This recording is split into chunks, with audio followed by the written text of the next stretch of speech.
Buenas noches, mis hermanos y hermanas en Cristo. Todos los días yo me levanto a las 1:30 de la mañana para preparar un mensaje. Lo envío de lunes a viernes. Aquí estamos en la casa de Dios y aquí tenemos los servicios todos los domingos a las 1 p.m. y también tenemos los estudios bíblicos todos los jueves a las 7 p.m. Vengan todos para adorarle a Dios en espíritu y en verdad. Y hoy continuamos con la segunda parte, la luz sobrenatural de Cristo. Y aquí leemos en el libro de Hebreos: no endurezcas vuestros corazones, como en la provocación en el día de la tentación en el desierto, donde me tentaron vuestros padres, me probaron y vieron mis obras 40 años, a causa de lo cual me disgusté contra esa generación. Y dije, siempre andan vagando en su corazón y no han conocido mis caminos. Por tanto, juré en mi ira no entrar en mi reposo. Eso está en Hebreos capítulo 3, versículo 8 hasta el 11. ¿Qué razón es dada por la cual el pueblo de Dios no pudo entrar en su reposo? ¿Fue por adulterio, codicia o borrachería? No fue solamente a causa de la incredulidad. Aquí estaba una nación expuesta a 40 años de milagros, maravillas sobrenaturales que Dios obró a su favor. Ningún otro pueblo en la tierra fue tan amado, tan ternamente. Ellos recibieron revelación tras revelación de la bondad y severidad del Señor. Ellos escucharon una palabra fresca, predicada regularmente de Moisés, su profeta líder. Ellos nunca mezclaron esa palabra con fe. Por lo tanto, escucharla no les fue de provecho. En medio de todas esas bendiciones, no confiaron con Dios. Sería fiel. Y a pasar el tiempo, entró la incredulidad. Desde ese momento en adelante, la oscuridad cubrió su peregrinaje en el desierto. Amado, la incredulidad es la raíz detrás de toda dureza de corazón. Hebreos pregunta, ¿y con quiénes estuvo el disgustado 40 años? No fue con lo que pecaron, cuyos cuerpos cayeron en el desierto. Hebreos capítulo 3, versículo 17. La palabra griega para disgustado aquí significa indignación, atrocidad, ira, simplemente la incredulidad de la gente. Encendió la ira de Dios contra ellos. Además, lo endureció en un espiral continuo de incredulidad. Mira, hermanos, que no haya en ninguno de vosotros corazón malo de incredulidad, para apartarse del Dios vivo. Antes exhortaos unos a otros, cada día entre tanto que se dice hoy, para que ninguno de vosotros se endurezca por el engaño del pecado. Hebreos capítulo 3, versículos 12 y el 13. La incredulidad es la madre de todos los pecados. Fue el primer pecado cometido en el jardín de Edén y estás a la raíz de toda amargura, rebeldía y frialdad. Por eso Hebreos capítulo 3 está dirigiendo a creyentes. Mira, hermanos, el escritor concluye con estas escalofriantes palabras. Y a quienes juró que no entrarán en su reposo, sino aquellos que desobedecieron. Y vemos que no pudieron entrar a causa de la incredulidad. Hebreos capítulo 3, versículos 18 y el 19. La incredulidad es más peligrosa cuando se le da una voz. Dios le dijo a Israel, ustedes no me creyeron cuando le dije que no tenían nada que temer, que no pelearía por ustedes. Olvidaste completamente que yo te crié como una criatura y te cuidé de ti. Nunca confiaste en mí. Aunque yo salí ante ti, te di una nube para refugiarte del sol ardiente. Te di fuego de noche para alumbrar tu camino y darte consuelo en la noche negra. En vez de eso, diste voz a tus dudas. Me desfamaste y me hiciste ver como mentiroso. Y eso está en Deuteronomio capítulo 1, versículo 27 hasta 35. Juan repite esta última frase en el Nuevo Testamento, diciendo, el que no cree a Dios le ha hecho mentiroso. El primero de Juan capítulo 5, versículo 10. El Señor dice a su pueblo, te escuché cuando hablabas. Has estado diciendo cuán inadecuado eres, cuán abandonado te sientes, cuán significante es tu vida. Te digo, esto me hace enfadar. De hecho, me enfada tanto que no permitiré que sigas adelante y entres en mi reposo. Estoy a punto de entregarte a una vida de deambular desierto, drástico. Puedes ser salvo, lleno del Espíritu y caminar santamente ante Dios, pero aún ser culpable de incredulidad. Puedes pensar, yo no tengo incredulidad, pero te molestas cuando las cosas van mal. Temas fallarle a Dios. Estás inquieto, temeroso del futuro. El creyente que tiene fe incondicional en la promesa de Dios disfruta de absoluto reposo. ¿Qué característica está el reposo? Una confianza plena y absoluta en la palabra de Dios y una dependencia total en su fidelidad a esa palabra. Ciertamente, el reposo es la evidencia de fe. Puedes pensar cómo el corazón de un creyente se endurece en incredulidad. Vemos una ilustración alarmante en el libro de Marcos. Los discípulos estaban en un bote caminando a Bethsaida, navegando en la oscuridad. De repente aparece Jesús, caminando sobre las aguas. Los 12 parecieron que eran un fantasma y temblaron de miedo. Pero Cristo les aseguró, ten ánimo, yo soy, no temas. Evangelio de Marcos, capítulo 6, versículo 50.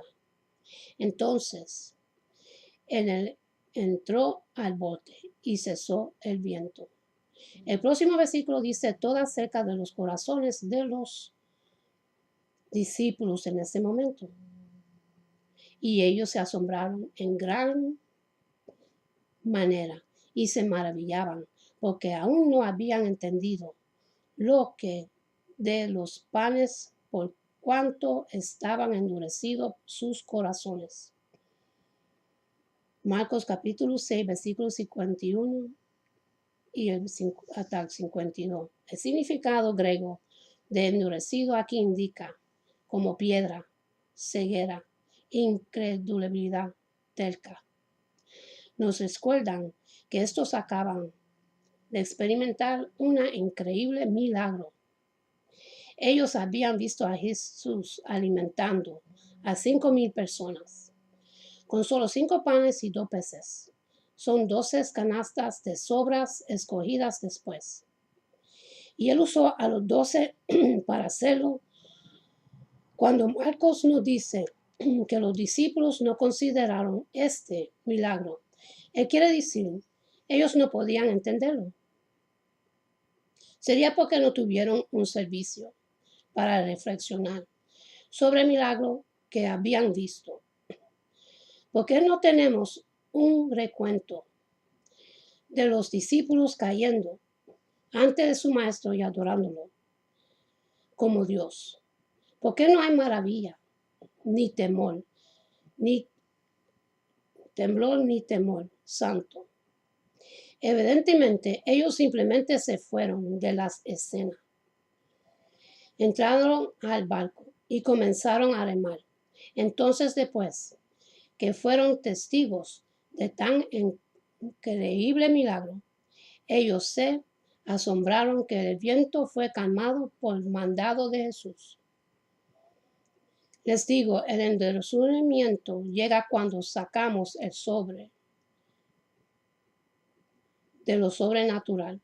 Estos hombres no tuvieron la fe para creer. Lo que acabaron de ver que Jesús hizo dentro de 24 horas, ellos descartaron su alimentación milagrosa como un evento natural. Ellos aún tenían dudas del poder sobrenatural de Cristo. El poder que nos mantiene en Cristo es sobrenatural.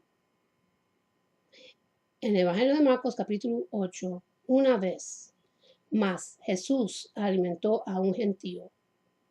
Este enumeraba 4,000 personas con solo 7 panes y unos cuantos peces.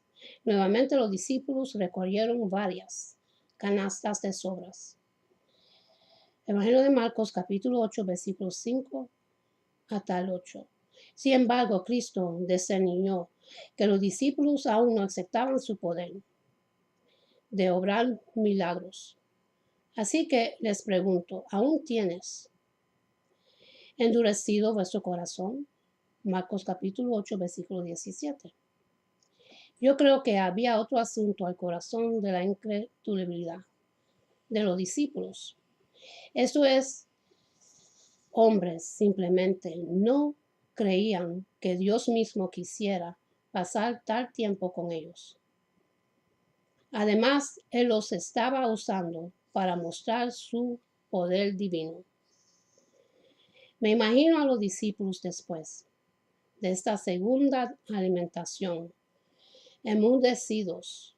Ellos quizás pensaron, esto no puede estar sucediendo. Si Jesús realmente es Dios, ¿por qué nos escogería a nosotros para compartir en tan increíble poder?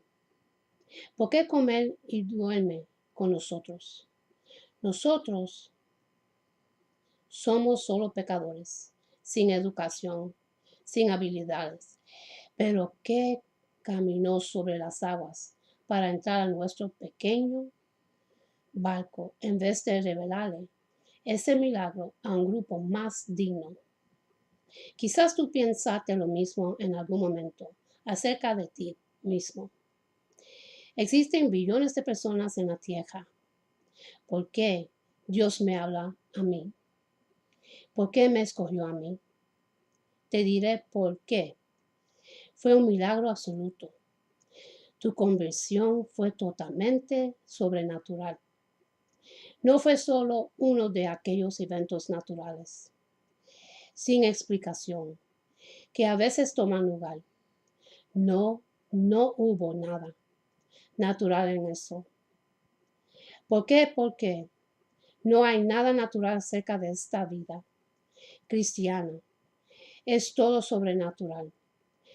Es una vida que depende en milagros desde el principio, incluyendo tu conversión.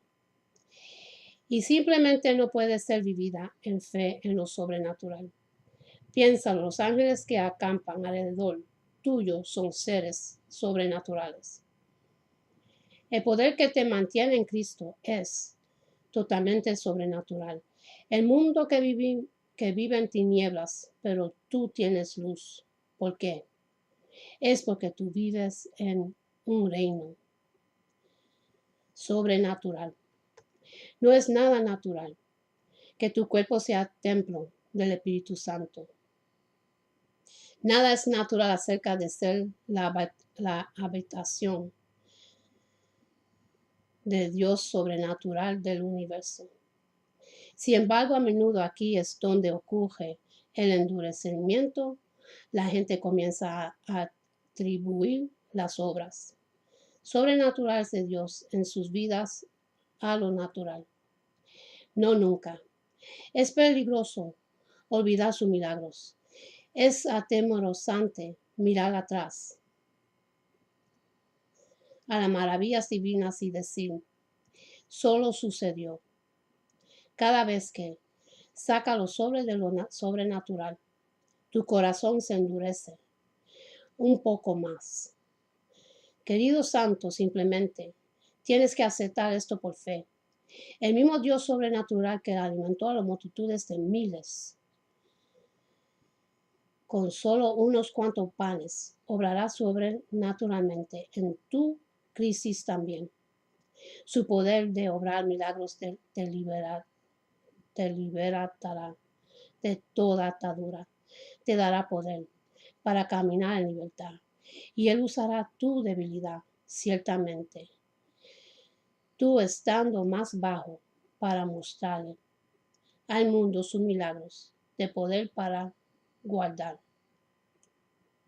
De ahí viene nuestra creencia. Los tiempos difíciles están garantizados para todos los que siguen a Jesús. Pero cuando lleguemos a estos tiempos, cuando somos asediados por tentación o desesperación y necesitamos un milagro, debemos decir con confianza, hazlo otra vez, Señor. Tú has obrado milagros en mi vida antes. Tú has liberado a tus siervos en forma sobrenatural a través de la historia. Hazlo otra vez. Y sobrenatural a través de la historia. Hazlo otra vez.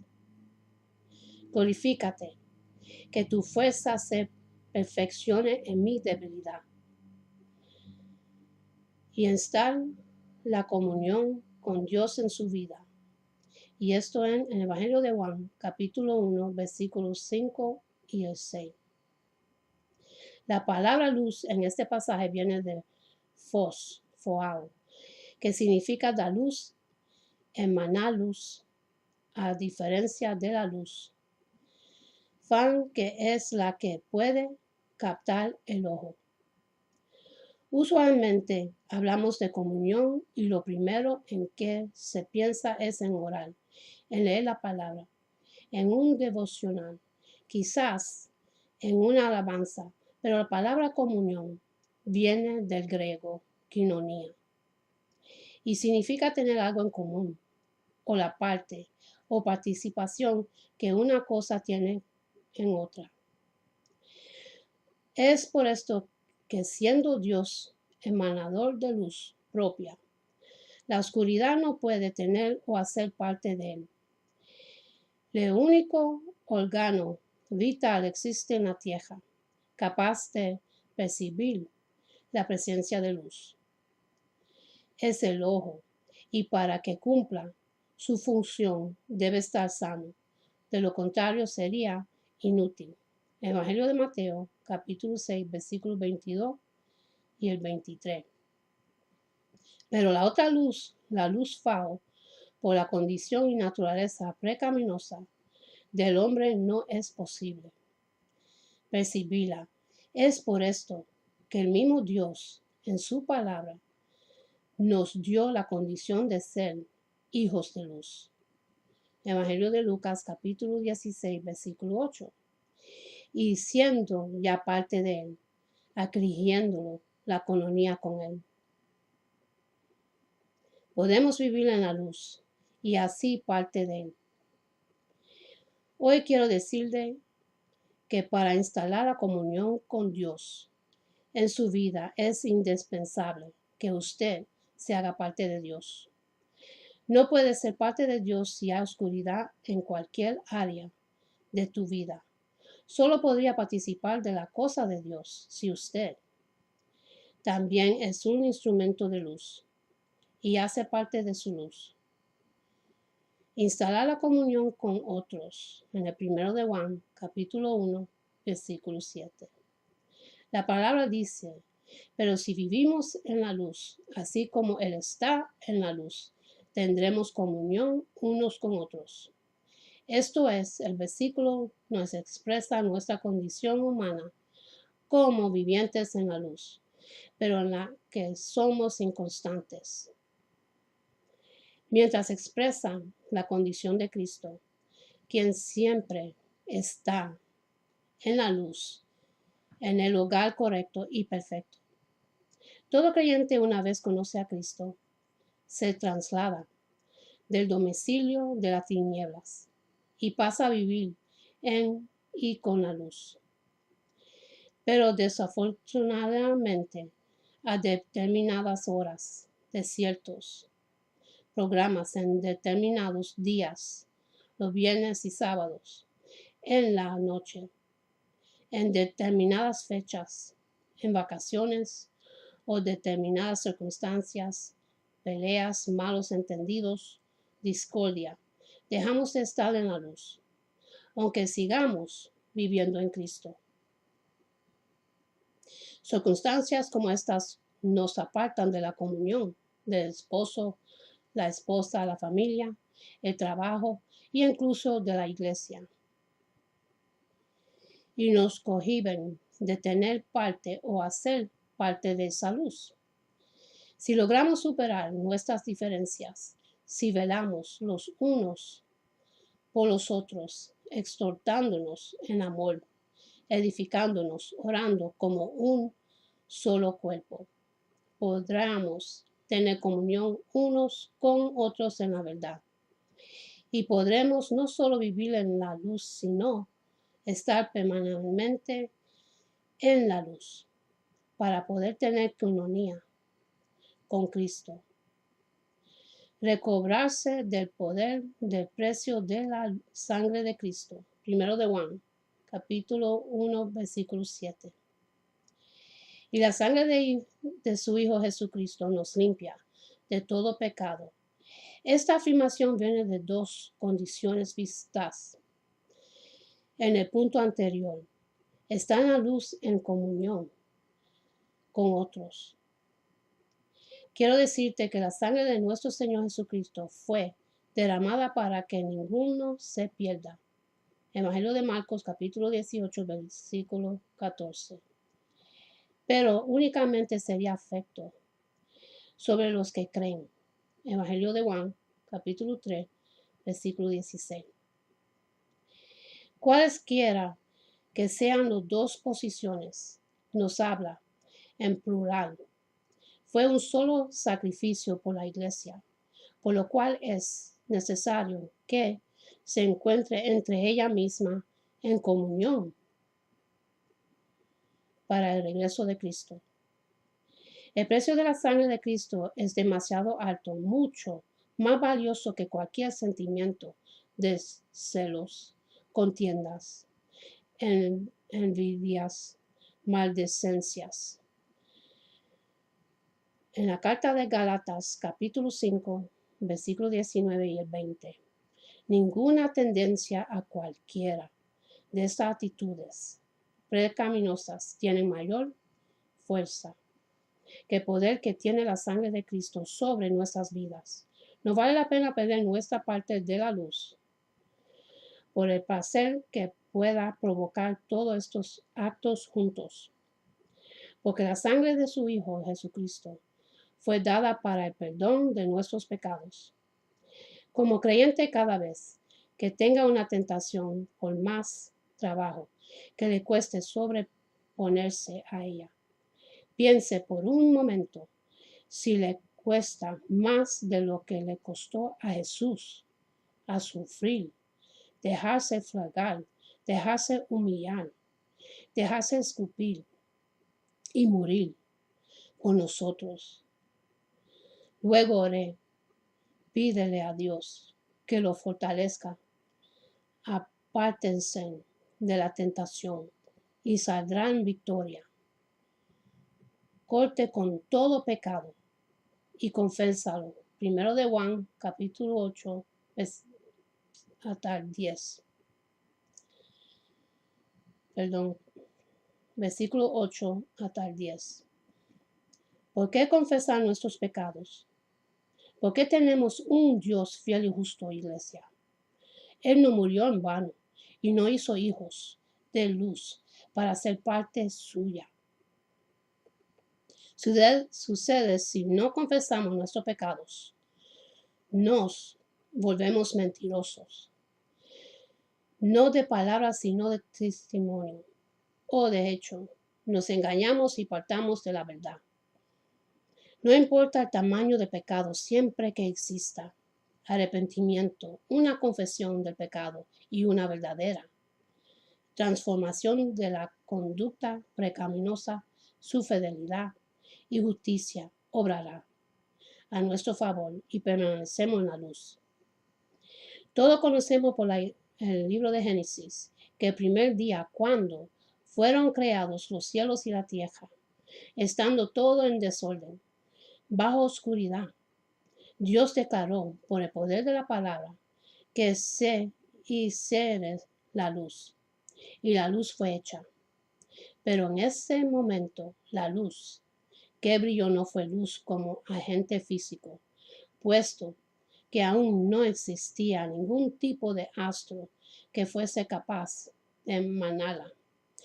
Es por esto que me atrevería a decir que la luz de la naturaleza de Dios fue que la iluminó los cielos y la tierra desde el primer día, puesto aún no existía el sol, las estrellas o umbreras.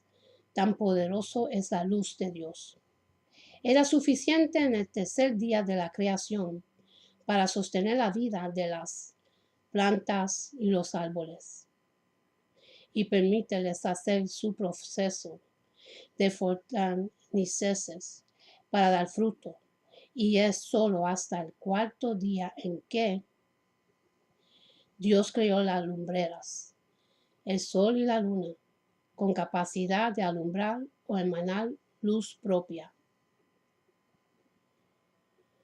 ¿Has pensado alguna vez que una vela no pierde su brillante poder cuando encienda a otra? La habilidad de compartir su luz solo es limitada por el tiempo que permanece encendida. Cuando Jesús dijo, tú eres la luz del mundo, lo hizo con el conocimiento de que poseemos una fuente de luz ilimitada, el Cristo eterno.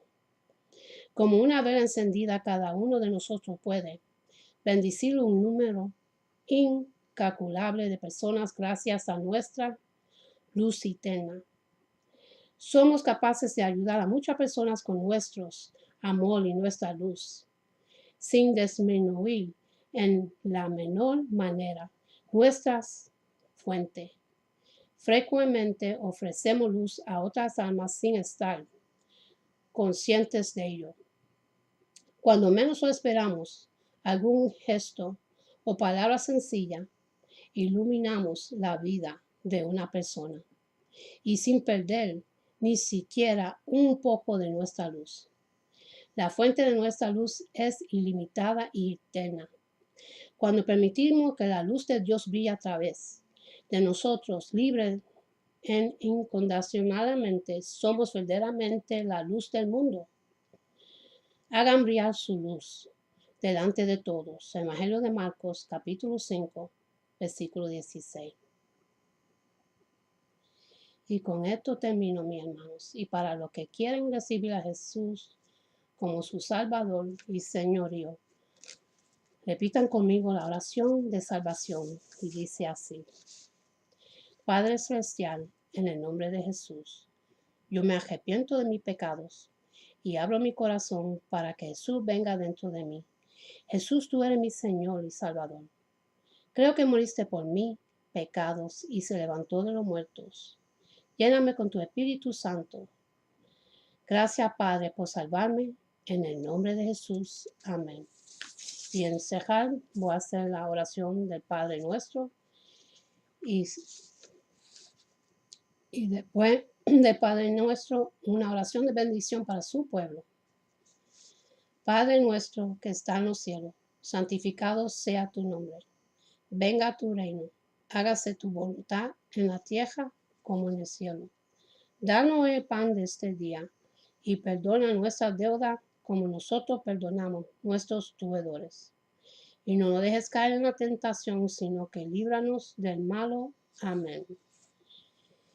Y esta es una oración que Jehová se entregó a Moisés cuando estaban en el desierto. Y esto es para la bendición de su pueblo, para cada uno de ustedes. Se consigue en el libro de Números, capítulo 6, versículos 24 hasta 26, dice así. Jehová te bendiga y te guarde. Jehová haga resplandecer su rostro sobre ti y tenga de ti misericordia. Jehová hace sobre ti su rostro y ponga en ti paz. Con esto termino, mis hermanos, que Dios los bendiga y los guarde, que tengan una buena noche y un buen amanecer. Y acuérdense de darle gracias a Dios por otro día más de vida. Y hasta la próxima. Amén.